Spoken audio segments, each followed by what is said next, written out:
À la première session de skate, déjà j'ai senti ce plaisir de glisser sur la planche et j'ai direct accroché. J'ai commencé le skate il y a 6 ans maintenant, je devais avoir 12 ou 13 ans. Au collège, c'était tous les week-ends et tous les mercredis après-midi. En arrivant au lycée, après, c'est devenu mon moyen de transport quotidien. J'avais toujours ma planche avec moi. Mon entourage me dit beaucoup que je fais à fond du skate, je pense qu'à ça, je parle que de ça, juste pour le skate quoi. Ils ont le même âge, 18 ans, le même prénom, Quentin, et la même passion, le skate. L'un vit à Déol, l'autre près de Bourges. Et cette planche à roulettes qui glisse, saute et s'envole les fascine, comme elle a fasciné des générations d'adolescents depuis le début des années 50. Moyen de déplacement plutôt écolo pour certains, loisir pour d'autres, à l'origine le skateboard est un sport extrême inventé par des surfeurs californiens en mal de vagues. Quentin Bonnet veut devenir champion de skate.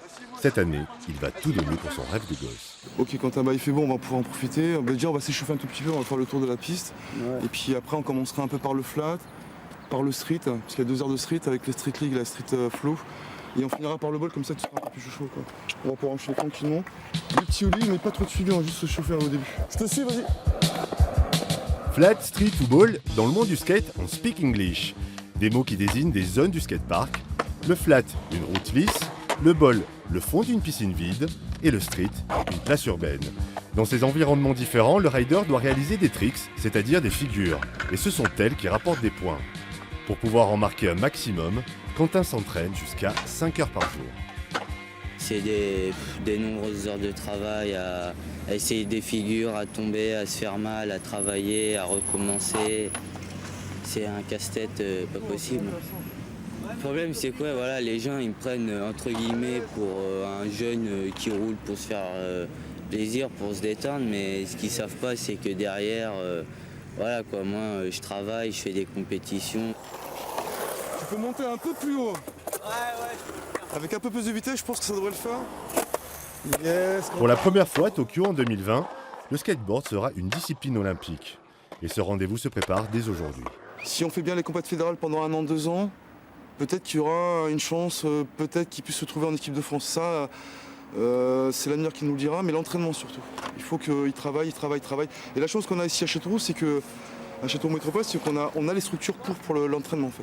On a une rampe couverte, on a un bol outdoor en extérieur et puis une aire de street qui est parfaite en fait, qui pourra permettre normalement d'avoir. Il y a Quentin, mais il y aura aussi les petits jeunes qui vont suivre derrière, parce que ça va être un fer de lance en fait à mon avis pour les plus jeunes.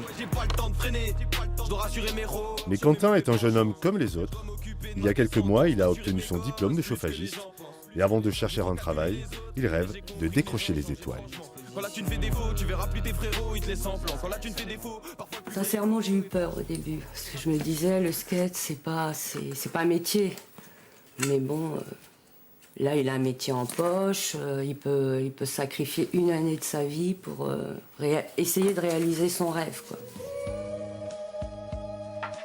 Sa collection de planches, plus d'une vingtaine, les images qui décorent les murs de sa chambre.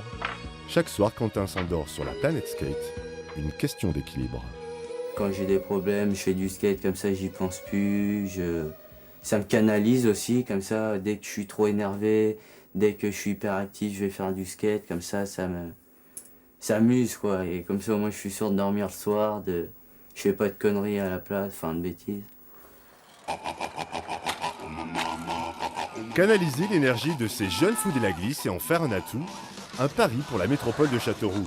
L'alliance des rebelles de la rampe et des politiques locaux, cette union en apparence contre nature, a abouti à la création du seul skatepark en béton intégré de cette qualité à 300 km à la ronde, devenu en très peu de temps le spot du centre de la France. On avait mis dans notre projet cet outil qui était déjà prévu sur ce site par l'ancienne municipalité, mais on a concrétisé ça en travaillant avec le club local et tous les acteurs locaux du skate pour que ça soit un outil qui soit travaillé en concertation avec ceux qui l'utiliseraient par la suite. Ce qui nous a motivés, c'est la volonté de changer l'image de la ville. On est une ville moyenne de province, on a besoin de faire parler de nous positivement et tout ce qui peut nous donner une image jeune, une image aussi de haute performance, de technicité, nous a amené justement à réfléchir à ce projet. C'est un investissement important, on est à 600 000 €, donc c'est quand même pas anodin comme investissement. Et on prend ce pari-là d'en faire un véritable outil qui à la fois répondra à la demande de la population, mais attirera également des skateurs de toute la région et de toute la France. Ça va bientôt faire 30 ans qu'on essaye d'avoir ce parc. Ça a mis du temps, mais maintenant il y est et puis il ne bougera pas, j'espère pas. J'aurais eu ce parc-là à mes 9 ans, oui, je pense que bon, on aurait progressé largement plus vite et puis bon, on aurait travaillé plus de choses, on aurait fait beaucoup plus de sorties, beaucoup plus de contests, beaucoup plus de... peut-être une carrière, plein de choses quoi. Je pars par là, je passe au-dessus de la porte et j'arrive dans la grande. Sa carrière, Quentin Dubaud, lui, l'a déjà lancée en terminant le championnat 2016 parmi les 10 premiers skateurs français. Pendant ses études de commerce, il avait effectué un stage dans une boutique en lien avec sa passion. Quand il le peut, il skate à Châteauroux, mais sa vie est ici, dans la cité berruyère. Le bac en poche, il a tout naturellement choisi de travailler comme gardien et médiateur sur l'actuel skatepark de Bourges dans le cadre d'une mission de service civique. Un bon moyen de s'entraîner au quotidien et d'explorer le skate sous toutes ses facettes. À l'heure actuelle, je pense que c'est des disciplines qui sont en montée au niveau national. En 2020, on va être accepté en tant que discipline olympique. Donc je pense qu'on va gagner un peu en notoriété, je vais dire surtout en crédibilité. On va peut-être avoir l'étiquette de réel sportif et peut-être que là, on pourra espérer d'avoir de meilleures infrastructures, ce qui permettrait à Bourges d'avoir pourquoi pas des athlètes pouvant postuler pour de grandes compétitions. Ce skatepark permet de m'entraîner quotidiennement. Après, pas à la hauteur où je le souhaiterais, contrairement à ce qu'il y a pu y avoir il y a une vingtaine d'années à Bourges. Heureux, les adeptes du skateboard. À Bourges, ils ont leur piste depuis aujourd'hui. En fait, 3 rampes installées dans le parc du foyer des jeunes travailleurs de la Charmille. Ce sont les membres du club eux-mêmes qui ont conçu et fabriqué cette réalisation, inaugurée cet après-midi en présence du gratin national et international du skateboard.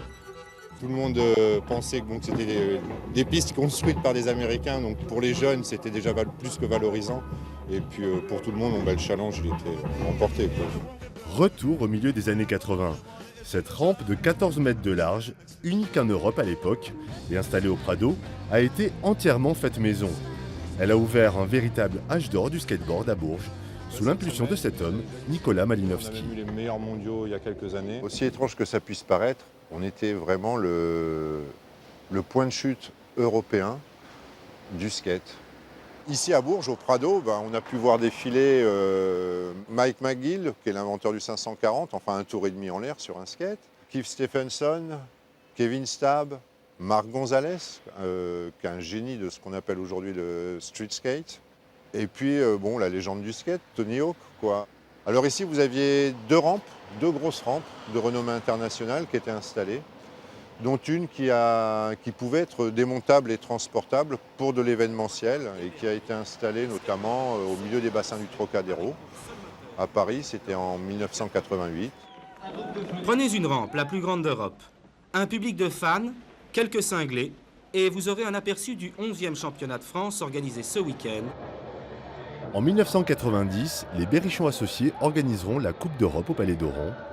Mais les années 2000 seront celles du déclin. Les installations de la Charmille, vieillissantes et mal entretenues, disparaîtront lors de la destruction du foyer des jeunes travailleurs. Entre-temps, et en attendant mieux, quelques modules ont été mis en place en centre-ville sur la place Sérocourt, jusqu'au jour où... Je suis passé devant le skatepark et j'ai vu qu'il n'y avait plus rien. En fait, il y avait un panneau comme quoi ça avait été détruit.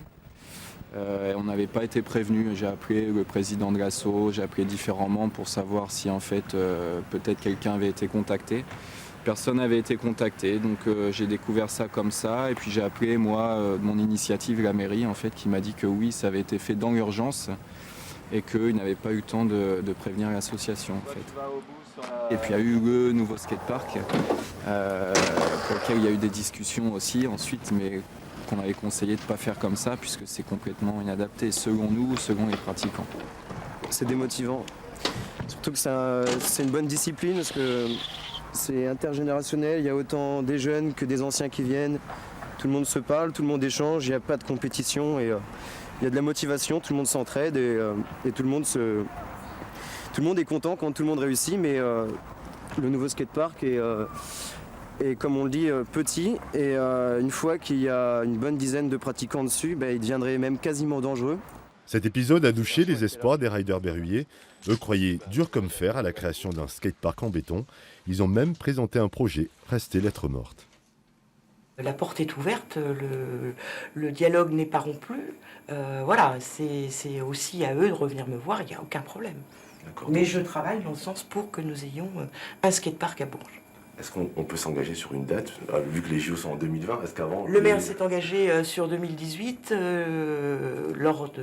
Voilà, c'est écrit, c'est dans la presse, donc il va falloir travailler pour présenter un projet dans le budget 2018, voire 2019, parce qu'on travaille aussi sur plusieurs années. Le club de roller en mairie... C'est une question de priorité et d'intérêt. Peut-être que la ville de Bourges a préféré investir dans d'autres domaines que celui des sports extrêmes, parce que c'est peut-être encore moins connu dans notre région, quoi. Alors que ça peut marcher. Un skatepark peut amener des pratiquants d'un autre pays à venir ici juste pour pouvoir rouler cette infrastructure-là, quoi. Un mode de vie, une philosophie, aller d'un spot à l'autre, à la découverte de skateparks tous différents, comme un golfeur à la recherche d'un nouveau parcours, à la rencontre d'autres passionnés aussi.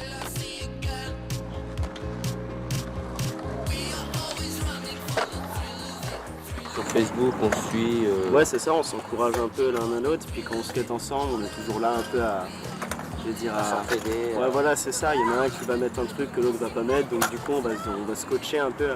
C'est une rivalité qui est intéressante, mais qui n'est pas forcément méchante, quoi.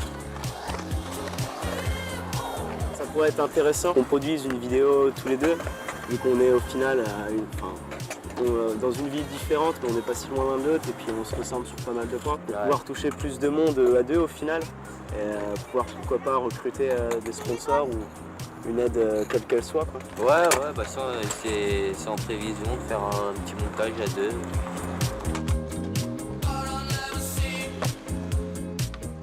Et Quentin au carré, entre guillemets, on peut appeler ça comme ça. C'est ça. Nul doute que les Quentins au carré vont se mettre en quatre pour atteindre, un jour peut-être, le sommet de la rampe.